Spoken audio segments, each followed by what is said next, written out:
We all want to feel peace in our lives, peace in our choices, our beliefs, our relationships, and our environment. I've learned that this desired contentment is often found through holding on to less. When we pare down what we own, what we consume, and what we value, we're left with what's intentional, a personalized curation of what is important and true and useful to us. I'm Shannon Leyko, and you're listening to Paring Down, a podcast aimed at helping you declutter not only your home, but any area of your life that's overwhelming. Here, we're having interesting and honest conversations about the physical and mental clutter that drowns out what truly matters to each of us. And together, we'll learn how to pare it all down, not for the sake of perfection or becoming rigid, rather so we can move through life with less overwhelm and more joy, wisdom, and peace. Welcome back to Paring Down, everyone. I'm Shannon, and today we're going to be talking about kid stuff. I have gotten the request many times, do you have an episode about how to help kids declutter, how to go about decluttering kid stuff? And while I do have some previous episodes about decluttering specific types of kid stuff, like episode 20, it is kid stuff that's sentimental, educational, practical, and private. And I answered specific questions that came in from the community about those different types of kid items. And of course, I've talked to a lot of guests about how we've helped our kids declutter. I remember specifically the one about avoiding the Christmas clutter. It's, I think, episode 3 of the podcast, way back when, with Carla Graves. We talked about how to talk to our kids about presents and decluttering. Episode 15 with one of my besties, Elizabeth Beam of Balancing Beams. It's Does Minimalism Deprive Our Kids? So if you're looking for supplementary episodes to go with this one, those are good ones to check out. 3, 15, and 20. I'll have those in the show notes. But when people ask me for this episode, I'm like, oh, I don't think I have one that really covers it as well as I'd like to. Now, I do have a complete guide to decluttering kid stuff, which is really helpful and does walk through like most of the questions that we'll be talking about today. But I figured it'd be really good to get it in episode form. So that's exactly what we're doing. Most of you probably don't need to be told why it's important to declutter kid stuff. If you're here, you're like, I'm losing my mind, and that's why. And that's a great reason in and of itself, because you deserve to be in your right mind.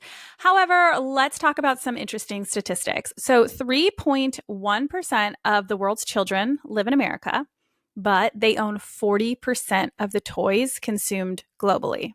Now, I know not all of my listeners are American, but, I think it's a vast majority of you. And also we see this overconsumption of toys in most Western countries. So 3.1% of kids, yet 40% of the toys. That seems a bit ridiculous, right? Also, 80% of our kids only play with 20 toys or fewer out of all the toys they have in their house. Imagine how good your house would feel if you only had 20 toys. I mean, that's pretty minimal. Now, okay, I always wonder with these different statistics, I'm like, what counts as a toy? Because my Magnetiles have 100 Magnetiles and they drive me crazy. But does that count as just one toy? I think that's just one toy. And if that's the case, then my kids probably each play with fewer than 20 toys. I think most of us can name like our kids' top 10 toys. I'm thinking of my he's 4 now. My 4-year-old. And he's like super into his foam sword. He likes to pretend he's fighting dragons and or his brother and sister with the crown on.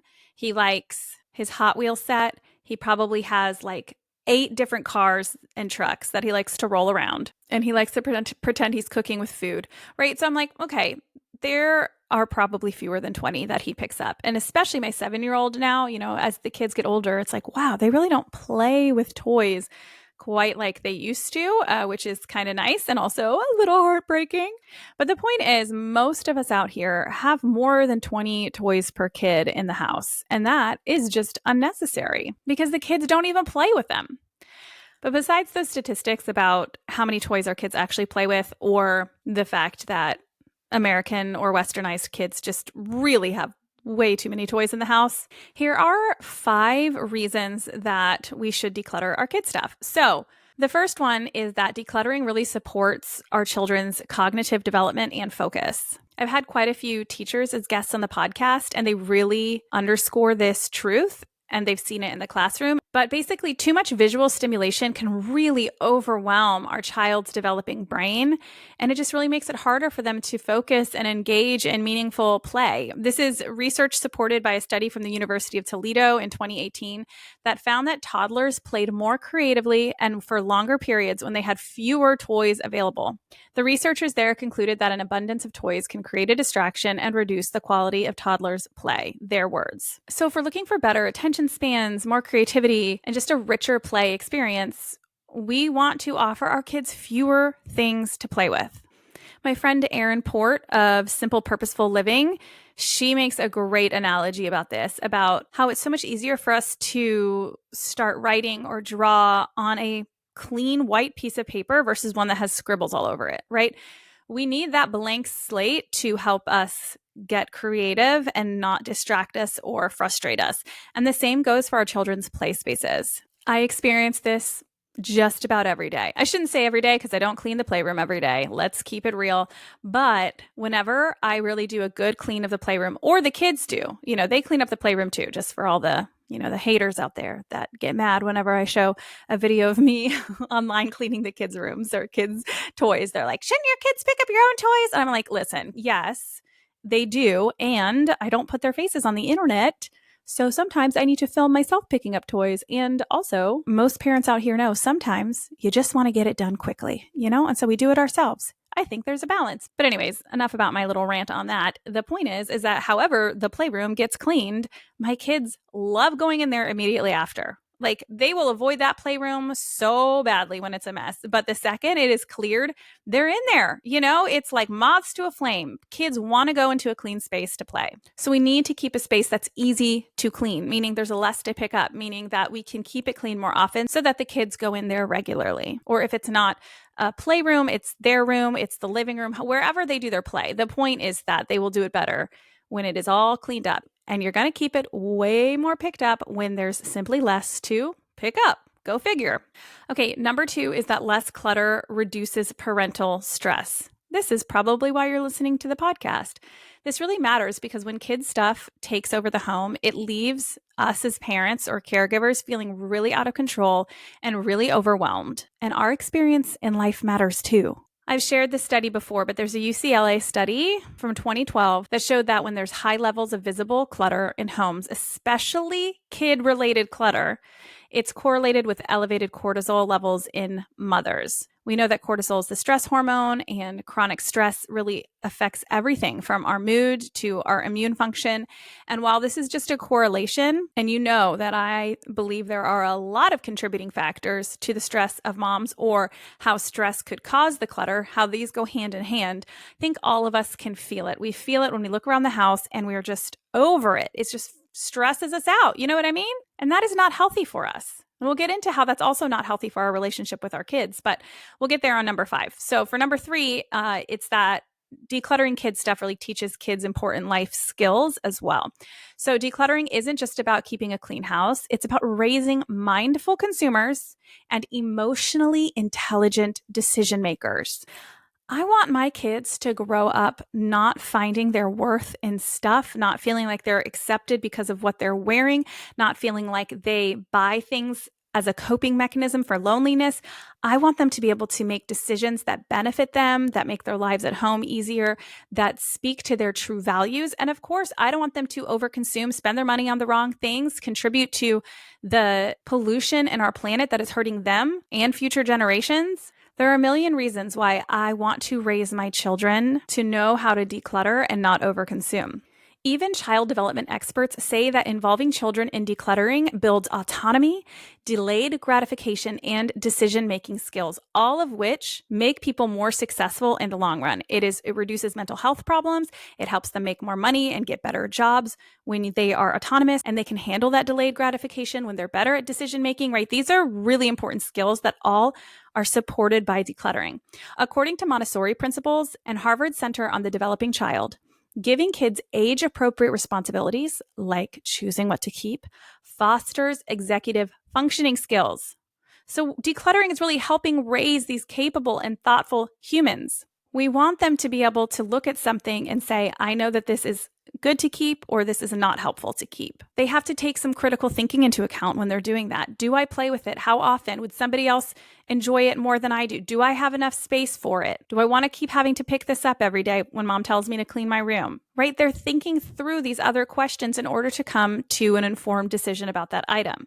It's also a responsibility that we're helping them have agency over. And we're going to talk about when we include our kids and how to help them have that personal agency, but we're giving them a responsibility that is age appropriate. And that is huge for their sense of independence and, of course, those executive functioning skills. The fourth reason we should declutter our kids' stuff is that less stuff means more gratitude and contentment. This really piggybacks off of the last one when it comes to wanting to raise our kids in a way that will benefit them in their futures. But overabundance really leads to entitlement. Kids just think they should have whatever they want whenever they want it, if that's how you've been operating, right? Simplicity and owning less, it really encourages a deeper appreciation and a deeper joy for the things that they do have. I believe I've used this example before, but I am fairly certain that if there were a lot of toys in my daughter's room, she would barely use her Barbie dream house that she got, I guess, 2 Christmases ago now. But because that's the only toy in her room besides stuffed animals, she's developed a seriously sweet relationship with it. Or because she doesn't get to keep every single stuffed animal in the world, the ones she's kept, she has a close relationship with, right? She has a deeper appreciation and a deeper joy when it comes to the stuff that she does get to keep. And with that comes a sense of gratitude and contentment, which will certainly help her down the road, because studies show that materialism in children specifically is linked to lower well-being, while gratitude is linked to greater happiness. This is a study from 2011. When kids are surrounded by too much, they tend to value their things less. So do we. If we just had one pair of jeans that we're obsessed with, we would not want to spill on those. But if we have 15 pairs of jeans that are like fine, then we don't really care as much about them. We don't take care of our belongings. So simplifying their environment can help them appreciate what they have, and by learning to be grateful and content, they are feeding their long-term happiness. They are not on this cycle of trying to find happiness in stuff. We know that gratitude affects our overall attitudes and happiness and mental health. And I want that for my kids. Okay, the fifth reason to declutter kid stuff is that it protects time and energy for what actually matters. Okay, so the more stuff you have, the more you're managing and cleaning and organizing and reminding and repairing, and that goes for kids too. And if we're doing that stuff, then we're not spending time connecting. I actually went through this with my kids just the other day. They wanted to go on a bike ride after school. I wanted them to go on a bike ride after school. I'm a big believer that getting outside is super healthy, also because that's research supported. And it's one of my favorite things to do with them because, you know, we're just chatting and riding our bikes and pointing things out. It's like a really wonderful time for connection. But I had told them the day before, hey guys, I need you guys to clean up the playroom. It's a mess. And they didn't do it. And so I said the next morning, hey, listen, we're going to have to clean this after school before we do anything else. So they come home and they kind of start guilt tripping me, and I feel guilty because they're like, can we go on a bike ride instead? We'll clean the playroom after. And I had to put my parenting hat on and be like, no, we need to get this playroom cleaned. Now you might think, oh, that's not fair. The bike ride is more important. And for the record, we did end up going on the bike ride. However, as a parent, I also want to follow through with the things that I expect of my children, because I don't want them to think that they can just get away with not doing things, because that's also important for their responsibility. So we didn't get to do the connection, the thing that mattered, because they had stuff they needed to clean up. Luckily, it didn't take too long because they don't have too much stuff, but I do remind them pretty regularly, like, hey, if we donate some stuff, there's less to clean up. And if you're not using it, then let's get rid of it. My daughter, I have to specify if you're not using it, because she just loves decluttering so much. She just gets rid of stuff. And I'm like, it's a challenge. I'm like, no, I want you to declutter, but also not the things that you use regularly, but anyway, decluttering parent problems. So we just don't want all this kid stuff that keeps them and us from doing things with our time that matter way more than picking up toys. Alrighty, so let's get into some of the nitty-gritty questions that I get a lot. We're going to start with some overarching questions. I never know if it's overarching or overarching. Isn't that weird? I'm 36 years old and I still second guess that regularly. I think it's overarching. Okay, so we're going to start with some overarching questions, and then we're going to get into some tips and that kind of thing. So, should I include my kids is what I hear most often. Here's my take. I think that ages 0 to about 3, you can really declutter the items you know they don't use without much worry. If you know they love it, don't get rid of it. But all of us observe our children enough to know what they're attached to. So don't feel bad about getting rid of the rest. Don't be like, oh, they need more options, or maybe someday they're going to like this. No, we just talked about why we don't want more options in front of them. And even if you have it squirreled away and do a toy rotation, which I'll get to in a second too, it's just unnecessary. Okay. So the idea is to get rid of some stuff. When we are decluttering, I always say this, it actually means we have to get rid of stuff, even when it feels hard, even if we're attached to some of those things, even if we have all these what if questions.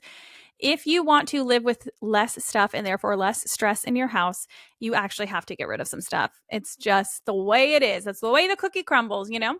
Okay, so then starting around age 3, they might begin to feel disrespected if you're getting rid of some stuff that they notice is gone.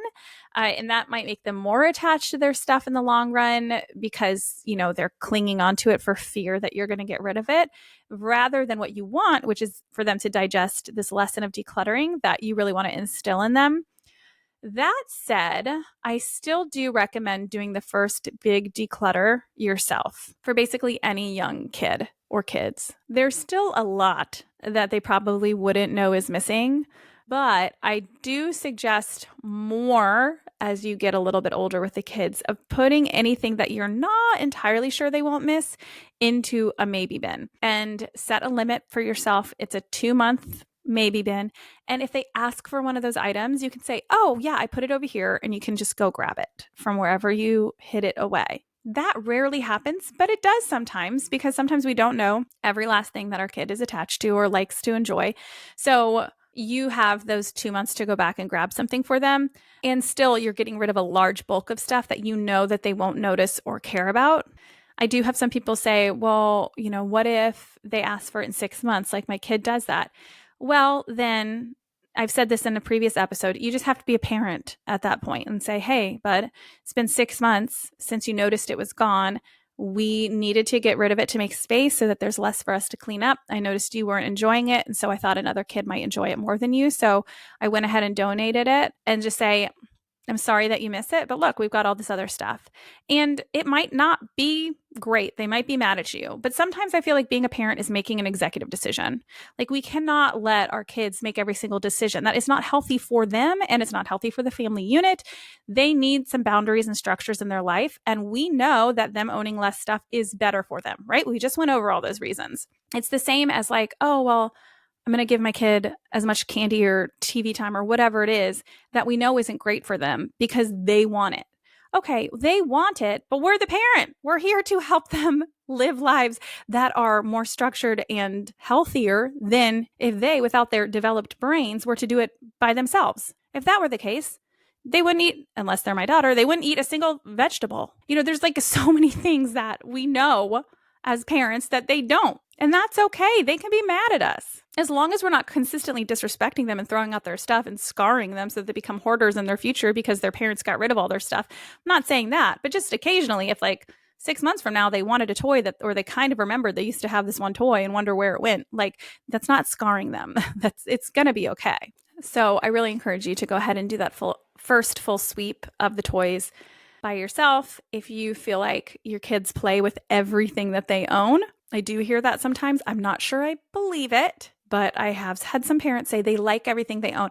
I'm like, you can get rid of toys that they like if they never play with it. There are plenty of things that I think my kids might like if I tried to bring it to their attention more, but they never go for it on their own. So why am I going to feed the beast? You know what I mean? Like, let's get rid of that. I'm not going to try and encourage them to like something else if they have their set toys that they already play with. That's not doing myself or them any favors. I think that's a misconception of decluttering too, is that we keep every last thing we like. We might like all the clothes in our closet, but we don't realistically wear them. So that's why we declutter, right? Because it avoids the decision fatigue and makes our space feel more calm and helps us value the things we actually do have. It doesn't mean we hate everything that we get rid of. And the same goes for kids' toys. You might get rid of something that they could theoretically enjoy playing with, or that they do enjoy playing with every once in a while, but it's unnecessary. So consider that as well. Now, I get asked about a toy rotation. Do you do a toy rotation? I used to back when I had 2 kids. That was a toddler and a baby. So really just 1 kid that was playing with toys.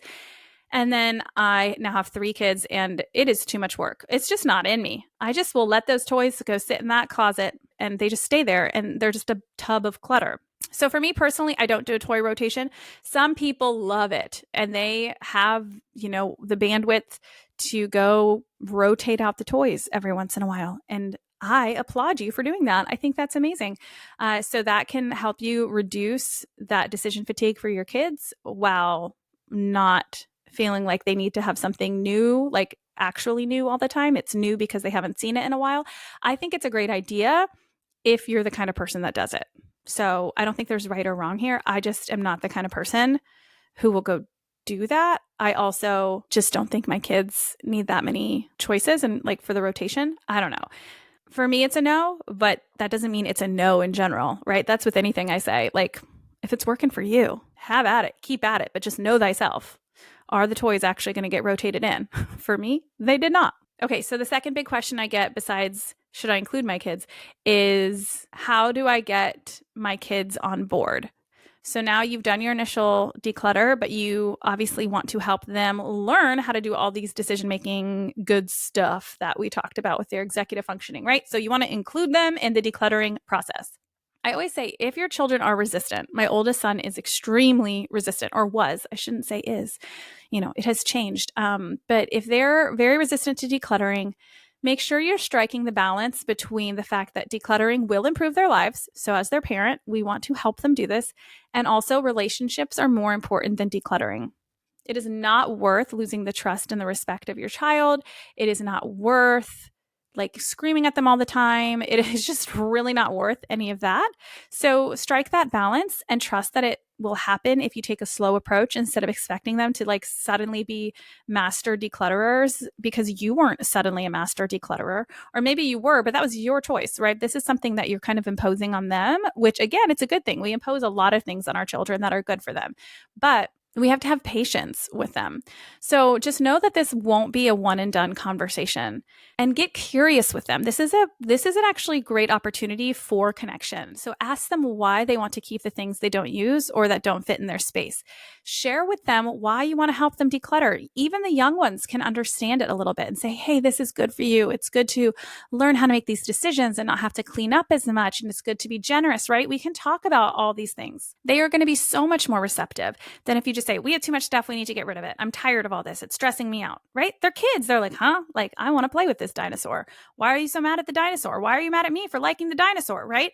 Like we have to break it down for them in a way that helps them feel seen and understood, and that we are giving them the respect of explaining why we want to do this. So have these deeper conversations with them. Hey guys, it's time for your ad break. Each week I like to say a huge thank you for your graciousness that these are part of the podcast. Here we go. Another way to get a kid on board is to really let them be in charge as much as possible. Kids want to feel seen. They want to feel heard, especially because so much of their world is out of their control. They don't get to choose what time school starts. I mean, we don't get to choose what time work starts either. So as adults, not everything is in our control.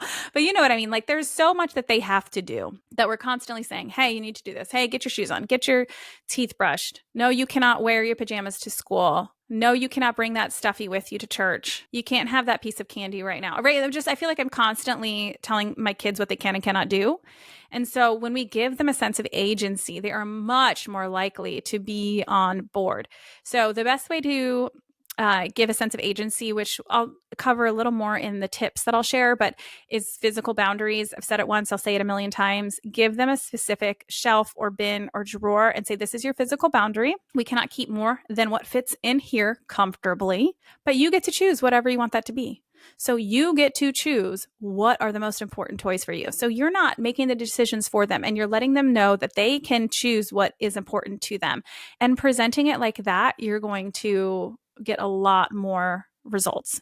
Another way to get your kids on board is gamifying. I'll cover that with the tips, but that's just basically make it fun. And the last big one is to really lean into sparking their empathy and their generosity. Kids are so naturally empathetic and generous. I know it doesn't seem that way because like they're not the best at sharing, but for instance, I remember seeing a homeless person on the side of the road at a stoplight. My daughter asked, "Who is she?" And instead of saying, "Oh, like she's just someone asking for our money," or "Oh, she's a homeless person," like that doesn't register. I say, "Oh, she doesn't have a place to live." Well, what does that mean? Well, you know how we go home, we get to sleep in our beds. She doesn't have anywhere to go when it's raining, and she doesn't have any money to buy food. You know, that's why daddy and mommy work, is so we have money to be able to do this kind of thing. And then she goes, "Why doesn't she have a job?" Well, and I explain that because sometimes, you know, people have mental health struggles where they can't, their employer, the person that's paying the money for whatever job they're doing, can't, you know, rely on them to do that job. So they're not going to pay them. Or maybe they're addicted to some things. There's some things people put in their bodies that make them forget how to, you know, function at a job. You know, I try and kind of come up with these scenarios. And yes, I say this to my 4, 5, and 7-year-olds, right? Like, because then they're like, "Oh no, well, how do we help them? What are we going to do?" And I'm like, "Okay, well, mommy has $1, so we can give that to them here. We can pray for them. We can donate our belongings to people like them, because they have homeless shelters where people without houses can go to get belongings and to sleep until they can figure out how to find a job," right? Like, obviously I can't solve world homelessness with my children in the car. But the point is, we have these kind of deeper conversations so that when it comes time to declutter, I can say, "Hey, maybe this can go to someone who doesn't have stuffed animals." And in their little heads, beforehand, they would be like, "What do you mean some kids don't have stuffed animals? That's just outside of their universe." But because we've talked about that homeless person on the side of the road, or, you know, and say they might have kids, or they have a friend in school who doesn't have a jacket, right? We talk through these things, then they can better understand, oh, maybe some kids really will enjoy this more because they don't have as many as I do, or they don't have the money to buy new ones like mommy and daddy bought me. And my kids really understand that. And because of that, they are so generous. They're always like, "I think someone else would really like this." I don't play with it as much anymore. So lean into that with your kids, lean into their empathy and spark that generosity through conversations about people who might have less. You can also spark generosity when it comes to taking care of the planet. My kids, you know, kids are so pure, and they really see things for what they are. And they're like, "Of course we should take care of the animals and the planet and stay healthy. And we don't want to pollute the water and the air and kill the fish and the sharks and my favorite animals. And of course we don't want to breathe in, you know, chemicals that make us sick." Like, that's obvious to them. And so they know that by sharing clothes with other kids when we donate, or sharing their toys with kids, that I've taught them, like, that's so good for the planet, because we're all sharing instead of creating new stuff, which then can turn into pollution when nobody wants it anymore. And it goes into the water, or into the gases from burning, it goes into the air. You can dumb down these conversations for younger kids, and they really care. It's not about, you know, creating anxiety. I think there's this misconception that, like, if we talk to our kids about hard things, it will create anxiety in them. I have not seen that at all as a parent. Like, for me, it just creates empathetic and generous children. Like, they just care. They just want to do their part, but they're not sitting over here feeling guilty about having a teddy bear, or like crying because, you know, of the world is ending. Like, that's just not what it is. So I think you'd be surprised about getting your kids on board when you take that approach of helping them understand how it's an empathetic and generous decision. The next big question is, where do I start? So I do have my guide, which I've told you about, the complete guide to decluttering kid stuff. And today in this episode, I'm mostly talking about toys, because I know that that is the big struggle for most parents, I would say, followed by things like children's books, or their clothes, that kind of thing. But the complete guide to decluttering kid stuff has 13 categories with timer challenges for each one. So it kind of tells you how to kick off each category for where to start. So the 13 categories in there are the kitchen. So all those kid, you know, utensils and bowls and cups and all that stuff, right? So kitchen, indoor toys, books, electronics, decor, clothing, linens, sentimental items, hand-me-downs, furniture, bathroom and medicine, arts and crafts, and outdoor toys. So if you're like, I don't know where to start on one of those, or if you just need some ideas on any of those, that's all in the complete guide to decluttering kid stuff. But if I went through all 13 categories, then this episode would be like 5 hours long, and I'm not Joe Rogan. So grab the guide. It's $16. It's on sale right now. It's usually $30. So I've kept that on sale because I mentioned it recently on the podcast too.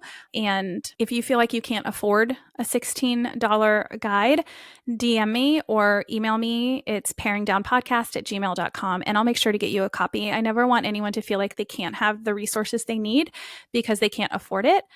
So please reach out if that applies to you. Okay, so besides the complete guide to decluttering kid stuff, when it comes to where we start with toys, the number one thing to do is choose a room, the playroom, the bedroom, wherever the majority of your toys are. The living room would be where it was in my old house. We have a playroom here. When we live in Alaska, I think it'll be the living room again. But wherever they keep the majority of their toys, grab a trash bag, choose that room, and do your initial sweep. That's where you start. You'll be surprised when you have that trash bag in your hand that you know exactly what to pick up in that room. You're like, they haven't played with this in a million years, right? Like, it will come to you, I promise. The hardest step is getting the trash bag in your hand and standing in the room and starting the process. And remember, you can keep this bag or box out of sight with that 2-month limit of maybe they want it, maybe they don't. So if your initial reaction is, I don't think they ever play with this, or I think that they grew out of this, put it in the bag. Don't second guess yourself. Trust me, you'll be so glad you did this. These are big questions to ask yourself when you're starting. Are they interested in this currently? Not did they love it in the past and maybe they're going to start liking it again because it was so cute when they played with it, and not, maybe they're going to actually finally eventually like this someday, right? No. Are they interested in this currently? Do they have multiples of this type of item? And if they do, is this their favorite of those? I'm thinking of my son who's into cars, right? He has many multiples over cars. Is this his favorite of those? Because even now, I mean, honestly, he probably has like 15, 20 cars, and I could probably declutter some. And that I don't even know if that counts as little Hot Wheels, right? Like, if they're like that, some sort of item like that, maybe your daughter has 6,000 Barbies. Is this their favorite? And then just pare them down, And the last big question is, do we have enough space to properly store this? Because I don't care how much your kid loves all that stuff or you think that they're going to use it someday or whatever it is. At the end of the day, if you're overwhelmed and you're decluttering because your house is a mess, you just have to practically be like, we just don't have space for all this, right? Like, I could buy my kids plenty of things I think they would like, but in the store, I'm like, guys, we just don't have a spot to put this in the house. Sorry. Like, that's just part of living, We don't have a spot for it. So if you don't have space to properly store that, just get rid of it. The guide under each of these categories includes red flag and green flag items to look for, as well as like checklists for types of things to declutter. So for the indoor toys section, I'm going to share those red flags and green flags here. So red flags would be toys that have a lot of parts that are thrown more than they're used. Pretty sure I've used number blocks as an example of this before. My son was just throwing them and I was like, this is unnecessary in my life, right? If there's a lot of parts, a Mr. Potato Head, and instead of making Mr. Potato Head, they just throw the stuff all the time, or the food that is in your, the play kitchen, that's a red flag. Okay. We don't need all that food. We don't need Mr. Potato Head anymore. And we don't need the number blocks. Another red flag would be if the setup for that toy takes longer than the time that they're interested in playing that toy. Okay. That's not fair to you. That's not fair to any of us. Sometimes these toys, like we got this tent thing once where it had these different parts. And I'm like, by the time I set this thing up, you're going to play in it for 5 minutes. And it just took me 15 to set it up. That's just, that's a no-go for me. Okay, some green flags would be open-ended toys that are used for imaginary play. We know those are good for them. So even though magnet tiles drive me crazy and Duplos drive me crazy and the wooden toy or the wooden train drives me crazy, those are the things my kids play with. And some people would say keep them out of reach. But for me, I want my kids to be able to access those without having to ask me while I'm in the middle of dinner. So you know what? They do get dumped sometimes, or it's just a pain in the butt. But I'm going to keep those because A, they play with them, and B, they're open-ended toys that really help build their imagination. Another green flag toy would be anything that can grow with their age, right? So for instance, my daughter has a karaoke machine that she loves. She loves it now, and I can't see why she wouldn't love singing karaoke when she's 8 years old. There are certain types of toys that just grow really well with their ages, so I would consider those green flag items. Organizing kids' toys is kind of a whole nother topic, but I did want to add in this tip. which is to understand the difference between micro-organization and macro-organization. So micro-organization is storing like things together in kind of a meticulous fashion. So all Barbie accessories are categorized and arranged, and you have them all separated by shoe and skirt and whatever. Macro organization is you sort that broader category. It's still contained, but less specific. So for us, we just keep all Barbie accessories in a caboodle. If you are a busy mom of young kids, I highly recommend aiming for macro organization. It's easier for your kids to clean up. It's easier for you to clean up. Now, I don't think we should just throw things in a jumble in a basket. I don't believe in that. I don't think you should throw all puzzle pieces in a basket. They're never going to do them, right? Like, I really believe that all puzzle pieces should go back in the puzzle and stored away nicely. That's a micro organization that I believe in, because otherwise it's never going to happen. You know, like, kids are never going to put the puzzles together because there's 6,000 pieces, and which board do they go to, right? That's micro organization that makes sense. But if you are trying to organize the play kitchen food or the Barbie accessories or whatever, I'm having a hard time thinking of other things. Those are what my kids are really into.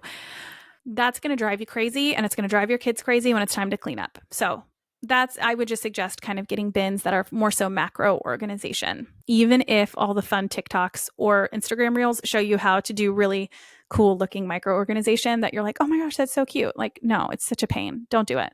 All right, let's finish out with these 7 general tips. These are ones you're going to find on my guide. But the first one is, when it comes to decluttering kid stuff, schedule it. Schedule the time. If you do not put it on the calendar, it is not going to happen.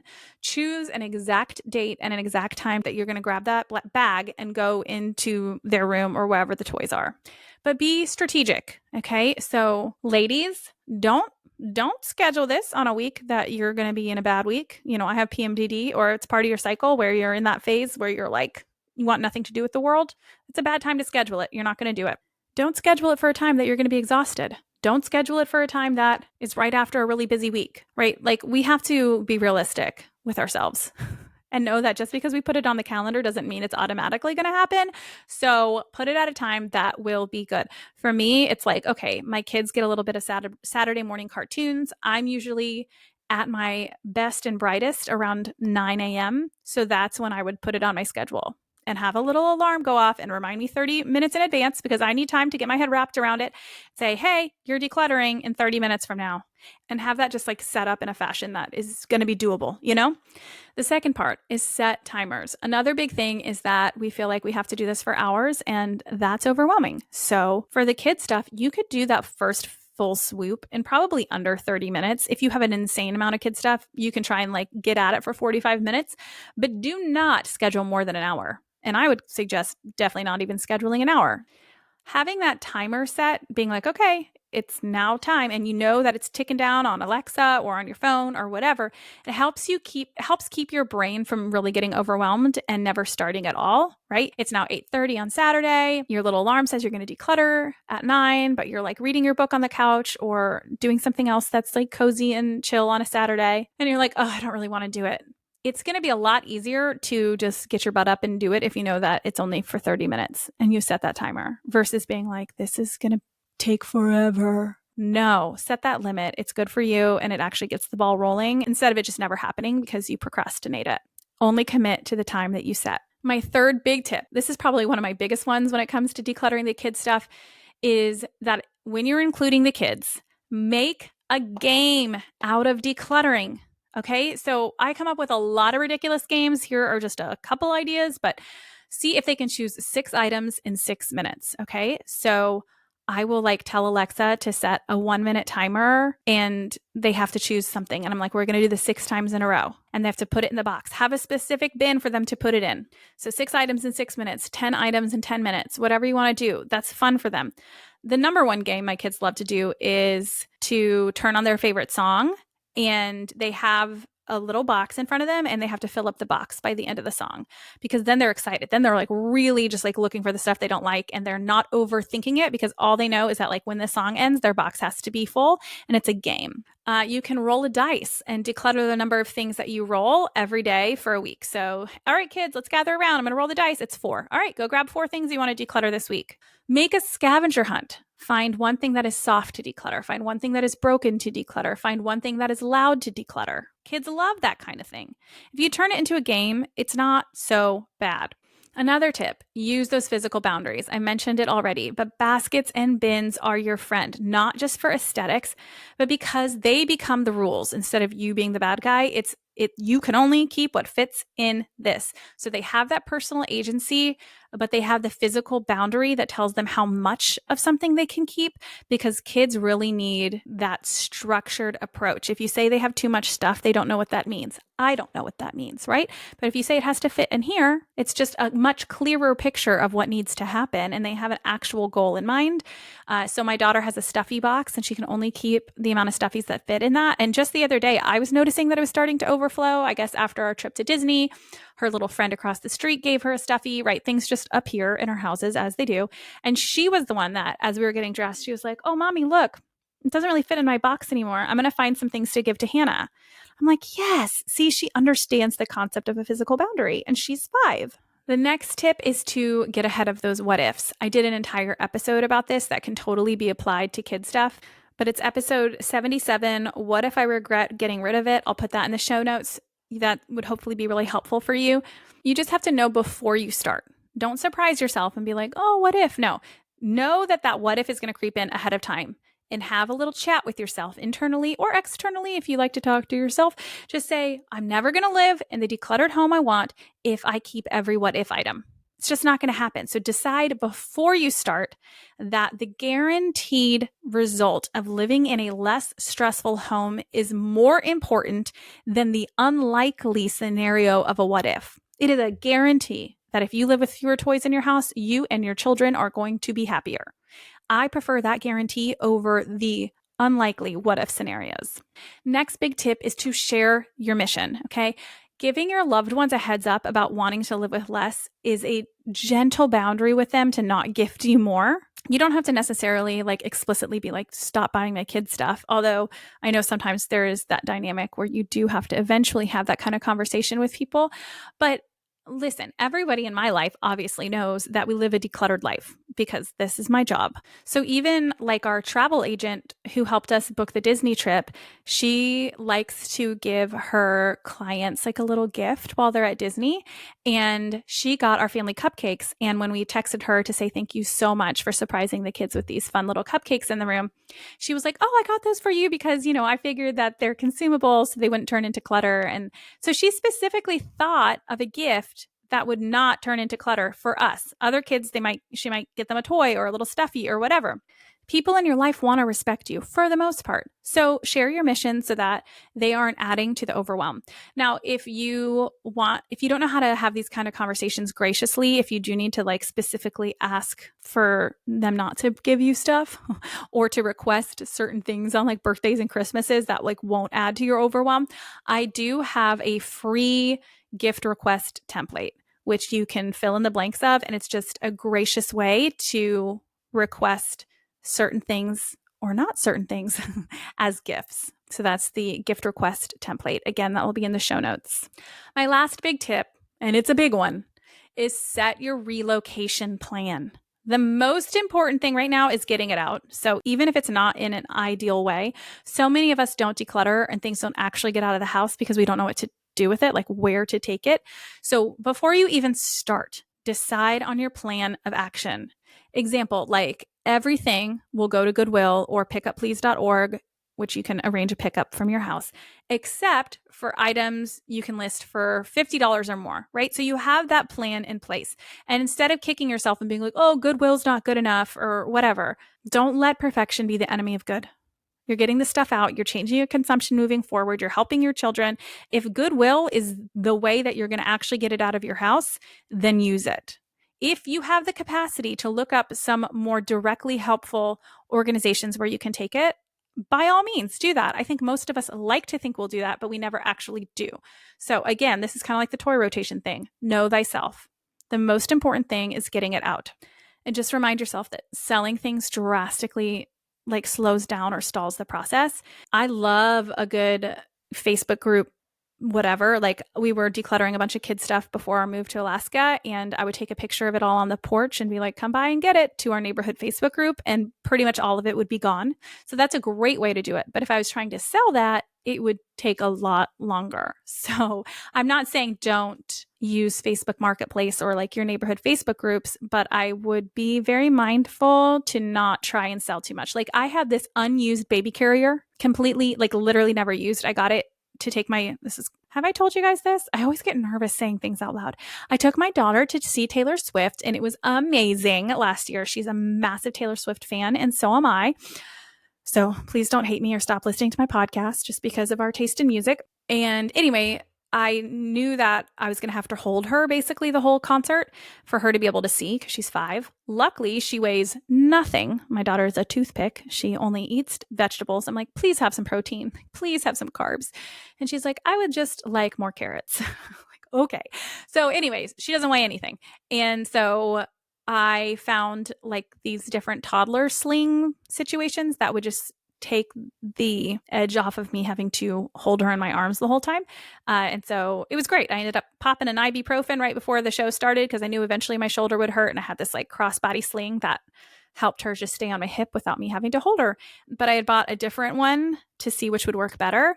And turns out I couldn't return it. And so I was like, I have this beautiful unused baby carrier.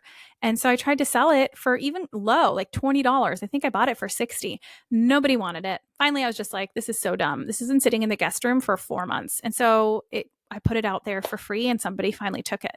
So, sometimes you just have to cut your losses. And I have an episode about that too, about how to get past the quote money wasted when decluttering. I'll make sure that's in the show notes. So many of these go hand in hand, but I just wanted to encourage you to set that relocation plan, not try and get a bunch of money out of this or whatever, and just get the stuff out.